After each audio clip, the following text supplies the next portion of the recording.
दूसरी थ्योरी है self determination theory. Self determination means self यानी कि मैं, डिटर्मिनेशन का मतलब क्या हुआ कि जो मेरी मर्जी मैं वो करूँगा, किसी की कोई हिम्मत नहीं जो मुझे टोक दे। तो ये कब होगा? जब मेरे पास पावर होगी, है ना। तो हम कह रहे हैं कि डेवलप की थी एडवर्ड डेकी एंड रिचर्ड ने 1985 में। ये कह रहे हैं द एबिलिटी और power to make decision for yourself, कि आपके पास इतनी पावर हो जिससे कि आप अपने लिए डिसीजन ले सकें। समटाइम्स कि हम कुछ करना चाहते हैं बट क्या होता है कि आई हैव नो पावर, तो हम क्या करते हैं, धूम दबा के बैठ जाते हैं। हॉस्टल में भी होता है ना, सीनियर फूड बनना चाह रहे हैं मगर देखा दूसरी पार्टी मजबूत है तो फॉर्म वापस ले लिया। क्या है? सेल्फ डिटर्मिनेशन नहीं हो पा रहा। यही ये कह रहे हैं, emphasize the role of intrinsic and extrinsic motivation in driving the human behavior and well-being। तो ये क्या कर रहा है, सेल्फ डिटर्मिनेशन में हम बात किसकी कर रहे थे? तो power to make the decision, किसके लिए? Yourself. अब यहाँ आई कि ये पावर कहाँ से आएगी? विद द इंटरनल और एक्सटर्नल फैक्टर जो आपके बिहेवियर को ड्राइव करेंगे। यानी कि इंटरनल और एक्सटर्नल दोनों फैक्टर हो सकते हैं जो आपके बिहेवियर को एक डायरेक्शन दें, और वो डायरेक्शन कैसा हो? मेरी चॉइस का, मतलब मैं जो चाहता हूं मैं वो करूं। ये कह रहे हैं कि to live the life the way you want, आप अपनी जिंदगी जिस तरह से जीना चाहते हैं तो वो हम उस तरह से जिएंगे। उसके लिए जो स्टिमुलस होगा, चाहे वो इंटरनल हो एक्सटर्नल हो, उस स्टिमुलस को हम कहेंगे मोटिवेशन। ठीक, तो सेल्फ डिटर्मिनेशन थ्योरी ये कह रही है कि वो stimulus with the help of internal और एक्सटर्नल फैक्टर्स जो हमको पुश कर रहा है कि जिस तरह की लाइफ हम जीना चाहते हैं हम जी रहे हैं। ये कैसे होगा? तो हम कह रहे थे सेल्फ डिटर्मिनेशन का मतलब कि जैसी मेरी मर्जी, हम अपनी ज़िंदगी उस तरह जीना चाहते हैं। ठीक, उसके लिए कह रहे हैं कि human have the tendency to forward for growth and identity, कि हम ग्रोथ और आइडेंटिटी के लिए आगे जाएंगे तो वो हमारे पास क्या होनी चाहिए? वो टेंडेंसी होनी चाहिए।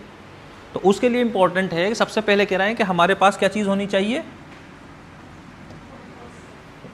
Autonomy, the need for self direction and choice in action, कि कम से कम हम इतनी ऑटोनॉमी हो कि मैं अपनी चॉइस से डायरेक्शन को सिलेक्ट कर सकूं डिसीजन। तो आपके पास इतनी ऑटोनॉमी हो कि एटलीस्ट आप अपने डिसीजन खुद ले सकें, है ना। किससे शादी करनी है तो जब इतनी ऑटोनॉमी होगी तो आप कर पाओगे, कह पाओगे, वरना घर वाले क्या करेंगे? कमरे में बंद करके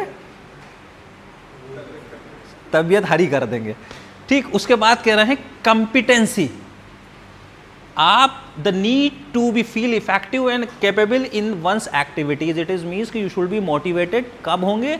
तब आपके पास कॉम्पिटेंसी होगी। If you are not competence it's means कि नो मोटिवेशन।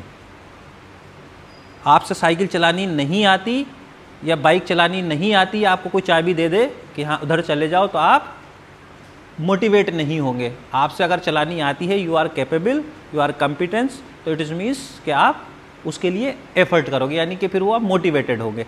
ऐसे ही आप स्टडी कर रहे हैं फॉर कॉम्पिटिटिव एग्जाम के लिए, तो आपके अंदर कॉम्पिटेंसी होगी तो यू शुड बी मोटिवेटेड।